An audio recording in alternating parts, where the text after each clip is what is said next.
आपने गाजर का हलवा तो हमेशा खाया होगा, लेकिन आज हम बनाएंगे एकदम टेस्टी तरीके से बनने वाली गाजर की खीर। तो अब आप सोचेंगे गाजर की खीर भी बन सकती है? हाँ, गाजर की खीर बन सकती है, वो भी बहुत अच्छी और एकदम फटाफट से बन करके तैयार हो जाती है। तो चलिए इसे बनाना शुरू करते हैं। तो इसे बनाने के लिए मैंने 4 मीडियम साइज़ की गाजर ली है। आप इस चीज़ का ध्यान रखें कि जब भी गाजर लें तो पतली-पतली, लंबी-लंबी गाजर होनी चाहिए। ज़्यादा मोटी गाजर रहती है तो उसमें क्या होता है ना कि अंदर वाला जो पार्ट होता है व्हाइट, वो ज़्यादा मोटा होता है। तो इसलिए आपको कोशिश करनी है कि लाल इस तरीके से ही आपको गाजर लेनी है। और अब तो थोड़े दिन ही गाजर है मार्केट में, तो आप अगर इस रेसिपी को नहीं बनाए हैं तो आप एक बार से ज़रूर इस रेसिपी को ट्राई करें। अब क्या करेंगे, गाजर को मैंने काट करके, छील करके और अच्छी तरीके से धो लिया है और उसके बाद मैंने इसे ग्रेट कर लिया है। तो मैंने लगभग 4 गाजर ली है, आपने तो देख ही लिया होगा। अब क्या करेंगे, गाजरों को ग्रेट कर लिया है और इसे रखेंगे साइड में और फ्लेम के ऊपर चढ़ाएंगे एक मोटे तले की कढ़ाई। और इसके अंदर डाला है मैंने 1 चम्मच भर करके देसी घी डाला है। और देसी घी हल्का सा जब मेल्ट हो जाए, इसके बाद मैंने इसमें डाल दी है गाजर, जो गाजर हमने ग्रेट करके रखी थी। लेकिन आपको ध्यान रखना है कि इसमें से हमें बिल्कुल भी पानी नहीं निकालना है, यानी कि गाजर को निचोड़ना नहीं है। आपको डायरेक्ट गाजर घी के अंदर डाल देना है।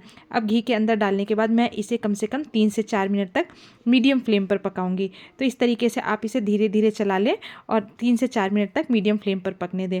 अब क्या करेंगे, खीर बनाने के लिए सबसे इम्पॉर्टेंट होता है चावल। तो देखिए, मैंने ये बासमती चावल लगभग 4 घंटे पहले भीगने के लिए रख दिए थे और ये मैंने मात्र 2 चम्मच चावल लिए हैं। इससे ज़्यादा मैंने चावल का इस्तेमाल नहीं किया है। तो देखिए, चावल थोड़े से फूल गए हैं, तो इसलिए दो चम्मच से ये ज़्यादा हो गए हैं।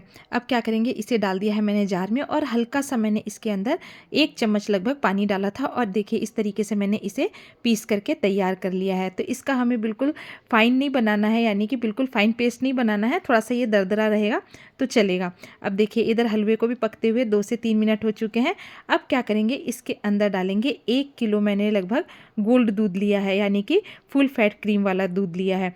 अब मैंने इसे डाल दिया है इसके अंदर। तो आपको इस चीज़ का ध्यान रखना है कि जब भी आप गाजर के अंदर दूध डालें तो आप दूध को पहले उबाल लें, नहीं तो अगर आप डायरेक्ट कच्चा दूध डालेंगे तो बहुत बार दूध फट जाता है। तो इसलिए आप ये गलती बिल्कुल ना करें। अब हम क्या करेंगे कि जो चावल हमने पीस करके रखे थे, इसे डाल दिया है मैंने दूध के अंदर। तो इसी समय आप इसे दूध के अंदर डाल दें और थोड़ा सा जार धो करके मैंने पानी मिला करके इसे भी डाल दिया था, अच्छी तरीके से पोंछ करके। अब क्या करेंगे कि हमें इसे कंटिन्यू चलाना है। तो आप इसे 2 से 3 मिनट तक चलाएं। तो इस तरीके से क्या होगा ना कि ये तली में बिल्कुल भी नहीं चिपकेगा। अगर तली में खीर लग जाती है तो इसका टेस्ट बिल्कुल भी अच्छा नहीं आता है। अब देखिए, थोड़े से मैंने बादाम ले लिए थे और थोड़े से ही मैंने काजू लिए हैं। तो बादाम को आप चाहें तो बड़े मतलब 2-2 टुकड़ों में भी काट सकते हैं या इसे बारीक-बारीक भी काट सकते हैं। तो मैंने इसे थोड़े से बारीक-बारीक काटे हैं और काजू को मैंने इस तरीके से 2-2 टुकड़ों में अलग कर लिया है। और इधर चलिए हम खीर चेक कर लेते हैं। तो देखिए, खीर में भी एक अच्छा सा उबाल आ गया है। तो इस तरीके से आप बनाएंगे तो ये सभी लोगों को बहुत ज़्यादा पसंद आएगी। और अभी तो गाजर आ रही है, तो आप घर में अगर पार्टी है या बच्चे का जन्मदिन है या कोई पार्टी है तो आप इसे फटाफट से बना सकते हैं। गाजर का हलवा जब भी हम बनाते हैं तो उसे बनाने में बहुत टेंशन होती है, बहुत सिरदर्दी होती है और बहुत सारा टाइम लगता है। तो आप अगर चाहें तो इसे बना सकते हैं, ये बहुत ही जल्दी बन करके तैयार होता है। अब हम चेक कर लेते हैं कि चावल इसमें पके हैं या नहीं। तो देखिए, चावल बहुत ही अच्छी तरीके से पकने लग गए हैं और लगभग ये हमारी खीर बन करके तैयार हो चुकी है। तो अब मैं क्या करूँगी कि इसमें डालूँगी चीनी। तो आप जितना भी मीठा खाते हैं आप उसके हिसाब से चीनी इसके अंदर डाल सकते हैं। अगर कम मीठा खाते हैं तो आप इसके अंदर कम चीनी डालें और अगर थोड़ा मीठा खाने के ज़्यादा शौकीन है तो थोड़ा सा आप ज़्यादा डाल सकते हैं, यानी कि अपने टेस्ट के अकॉर्डिंग आप इसके अंदर चीनी डाल सकते हैं। अब मैंने इसमें 1 कटोरी भर करके चीनी डाली है और फिर से मैं इसे चलाऊँगी ताकि जो चीनी हमने इसके अंदर डाली है वो अच्छी तरीके से मेल्ट हो जाए। और मेरे मुँह में तो इसे देखते ही बहुत पानी आ रहा है।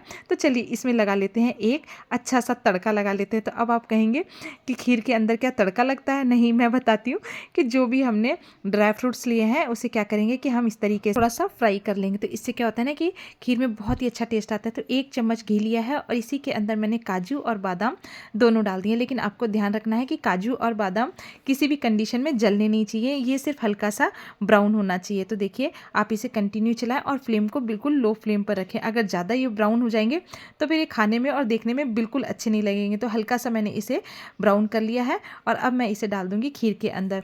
तो अब आपको लगा ना कि मैंने तड़का लगाया है खीर के अंदर। अगर आपसे कोई पूछे कि आपने इतनी अच्छी खीर कैसे बनाई है, तो आप बताइए कि मैंने खीर तड़का लगा कर के बनाई है। चलिए, ये तो रही मज़ाक की बात।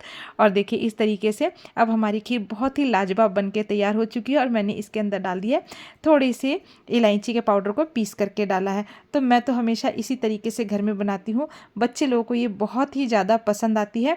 और अगर आपको और भी पसंद है तो आप इसके अंदर किशमिश भी ऐड कर सकते हैं या पिस्ता डाल सकते हैं। आप किसी भी तरीके से इसमें और भी ड्राई फ्रूट डाल करके खा सकते हैं। इसे फ्रीज़ में ठंडा करके भी आप इसे खा सकते हैं। तो आपको लगेगा कि आप आइसक्रीम खा रहे हैं, या बच्चे लोगों को भी लगेगा कि अरे वाह, आज तो आपने आइसक्रीम बना दी है। तो चलिए, आज की रेसिपी कंप्लीट होती है। मिलते हैं नई रेसिपी के साथ। Take care, bye bye.